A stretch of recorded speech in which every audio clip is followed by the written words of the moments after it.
हाँ? वृंदावन की सबसे पहली महिमा, यहां कोई भूखा नहीं सो सकता। क्यों? क्योंकि पहले ही व्यास जी महाराज लिख गए हैं, प्यारी लागे श्री वृंदावन की धूर और राधेजू रानी मोहन राजा सो राज्य सदा भरपूर। यहां कमी किस चीज की है? बहुत ध्यान देना। यहां कमी किस चीज की है? कमी कुछ नहीं है। खूब चकाचक ठाकुर जी का प्रसाद पाओ, जहां जाओ वहीं मिलेगा। और बकाया सेवा में लग जाओ, किसी आश्रम में, किसी साधु की कुटिया में, किसी मंदिर में सोहिनी सेवा करो, परिक्रमा करो वृंदावन की। हाँ, श्री जमुना जी को दर्श करो। हम ये देखते हैं कि यहाँ यदि हम ये सब आकर यहाँ आकर भी न कर पाए तो यहाँ रहने का क्या अर्थ है? दूसरी बात, सहन शक्ति अपने भीतर रखो। ये सबसे बड़ी बात है। जिसके अंदर सहन शक्ति आ गई, समझ लो उसने जग को जीत लिया।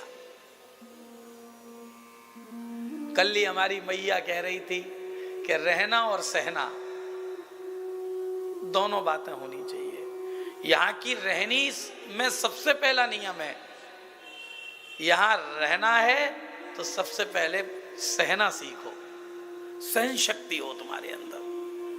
कोई कुछ भी कह दे उसको दिल दिमाग पर मत रखो, क्योंकि दिल और दिमाग तो श्री ठाकुर जी के रहने का स्थान है। उस स्थान में दुनिया की बातें भरोगे तो फिर ठाकुर जी कहाँ रहेंगे? जैसे हम ठाकुर जी के मंदिर को स्वच्छ रखते हैं, साफ सुथरा रखते हैं, और उस साफ सुथरे मंदिर में हम नहीं चाहते कोई चीज फैले, कोई फैलान फैलाओ, गंदगी रहे। ठाकुर जी के पारखत भी धोकर रखते हैं, साफ सुथरे चमचमाते हुए।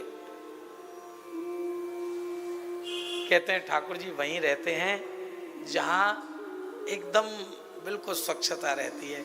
तो हमारा हृदय मन जो कि ठाकुर जी का मंदिर है, इस मंदिर को हम गंदा क्यों करें दूसरे की निंदा स्तुति से?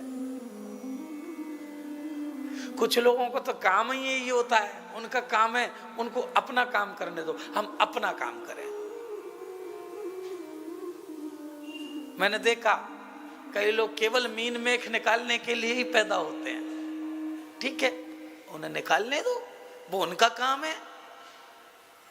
बल्कि हम उनके द्वारा निकाली गई जो हमारी गलती है, हम उन गलती को सुधारने का प्रयास करें तो हमारा जीवन श्रेष्ठ हो जाएगा। सीधी सी बात है।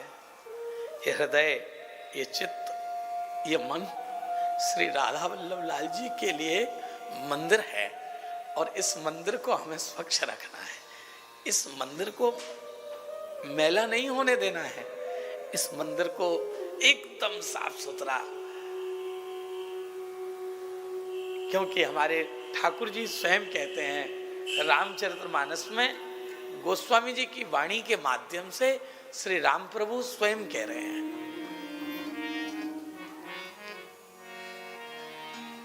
निर्मल मन जना सो मोहि पावा, निर्मल मन जना सो मोहि पावा, मोहे कपट छल छिद्र न पावा, मोहे कपट छल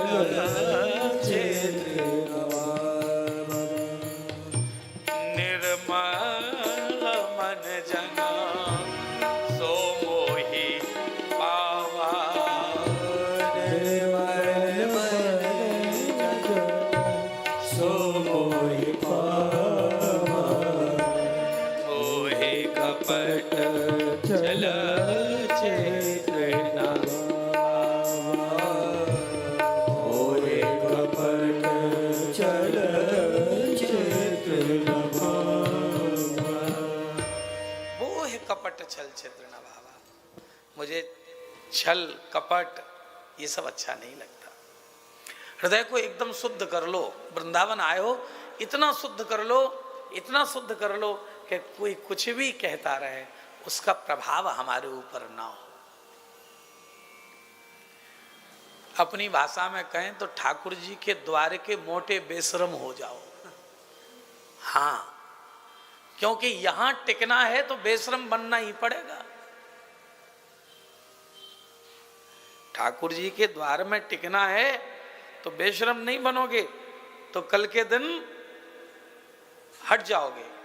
क्यों? क्योंकि तुम्हें अपनी मान मर्यादा का ख्याल जब ज्यादा होगा तो फिर ठाकुर जी को ख्यालों में लाओगे कैसे? और ठाकुर जी ख्यालों में आएंगे नहीं, केवल आप अपनी मान मर्यादा के चक्कर में ही लगे रहोगे, तो रहोगे कैसे? यहाँ कोई दिक्कत नहीं।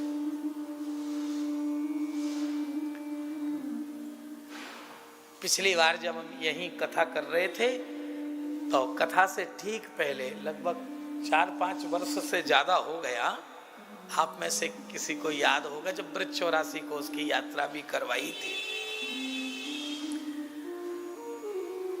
तो हम ब्रज 84 कोष यात्रा के विश्राम दिवस के दिन वृंदावन की परिक्रमा करवा रहे थे। सब आए थे दर्शनार्थी, तो वृंदावन की परिक्रमा करने चले। और मुझे पता ही नहीं चला, किसी ने मेरे गले में पुष्प की माला डाल दी और माला डाले रहे, हमें ध्यान नहीं रहा। और श्री तटीय स्थान में प्रवेश कर गए, हमें ध्यान नहीं रहा कि हम माला पहने हैं। हमें पता है वहाँ का नियम क्या है, वहाँ माला वगैरह ठाकुर जी के सामने नहीं डाली जा सकती है। अब किसी ने डाल दी और मुझे पता नहीं रहा। अब मैं कीर्तन करवा रहा था, वहाँ रेती में बालू में सब बैठे थे, माला पहने थे। अब इतने में किसी का फोन और आ गया। अब सहजता में मैंने फोन उठा के बात और करने लगा। महाराज फिर तो समझ लो हमारे एक रसिक महात्मा आए और एकदम से एक झटका देकर ऐसे माला को फेंक दिया। एक हाथ मारा तो मोबाइल हमारा दूर। वास्तव में मुझे ज्ञान नहीं था, मैं भूल गया था कि मैं कहाँ खड़ा हूँ, क्योंकि व्यवस्था भी साथ साथ चल रही थी। सारे लोग दंग रह गए। कोई हमसे बोला इनने ऐसे क्यों कह दिया, इनने ऐसे क्यों कह दिया। मैंने कहा ये वृंदावन है, वृंदावन में कोई संत यदि कुछ कह दे तो ये उसकी कृपा है, और संत यदि धक्का दे दे, गिरा दे, गाली दे दे तो ठाकुर जी की और बड़ी कृपा है, क्योंकि संत का डांटना भी आशीर्वाद होता है। अब कल ही हम शोभा यात्रा में जा रहे थे, वो तो कुछ वक्ता को अपने अनुभव ही आते हैं जो कथा के माध्यम से बोलता है।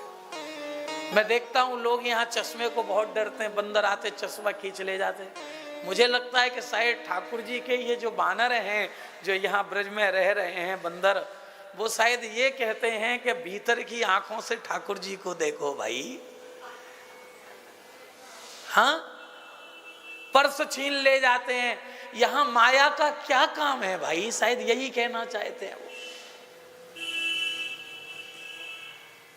कल हम चले आ रहे, एक गैया बिहारी जी की गली के सामने आई और माला को खाने लगी, शायद यही कह रही हो यहाँ तुम क्या माला पहनकर डोलोगे, माला पहनकर तो यहाँ हमारे प्रियालाल डोला करते हैं।